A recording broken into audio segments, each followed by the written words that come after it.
Hi there, in today's lesson we are gonna talk about time words.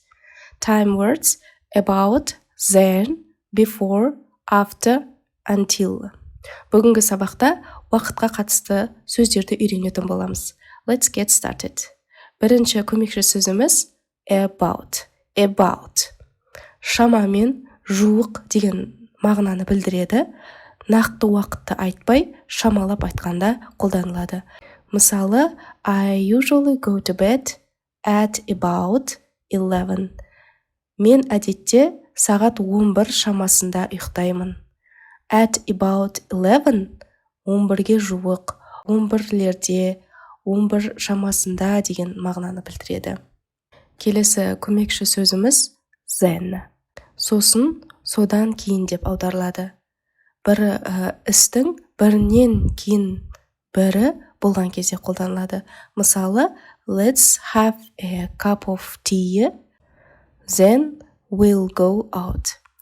Бір кесе шай ішіп алайық, сосын сыртқа шығармыз. Then we'll go out. Мұндағы will деп отырамыз, we will'дің қысқартылған түрі келер уақытты білдіретін кезде қолданамыз. Then сосын, яғни сосын сыртқа шығармыз, шығатын боламыз. Келесі көмекші сөзіміз before. Дейін деп аударылады. We should wash fruit and vegetables before we eat them. Жемістер мен көкөністерді жеуден бұрын жуу керек. Before we eat them. Жеуден бұрын деген мағынаны білдіріп тұр. Яғни бір істің алдында, бір іске дейін істелінетін іс-әрекеттерді айтқан кезде қолданамыз. Ал егер before көмекші сөзінен кейін етістік келетін болса, онда ол етістікке ing жалғаймыз. Мысалы, I always have breakfast before going to work. Мен әрдайым жұмысқа кетерден бұрын таңғы асымды ішіп аламын. Before going to work, жұмысқа кетерден бұрын, яғни before go to болмайды, before going деп айту керекпіз. Келесі көмекші сөзіміз after. Кейін деп аударылады. Мысалы, Жаслан always makes his bed after he gets up in the morning. Жаслан таңертең тұрғаннан кейін әрқашан төсегін жинайды. After he gets up in the morning, ол таңертең тұрғаннан кейін, яғни бір іс-әрекеттен кейінгі уақытты көрсету үшін after көмекші сөзін қолданамыз. Ал егер after көмекші сөзінен кейін етістік келсе, онда ол етістікке ing жалғауын жалғаймыз. Мысалы, I felt sick after eating too much chocolate. Мен шоколадты көп жегеннен кейін ауырыңқырап қалдым. After eating.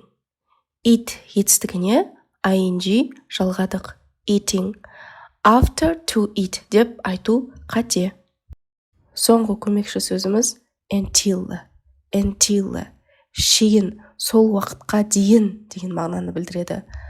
Мысалы, wait here until I come back. Мен келгенге шейін осында күт. Until I come back, мен қайтып келгенге шейін, немесе мен қайтып келгенге дейін. They will be in Астана until Thursday.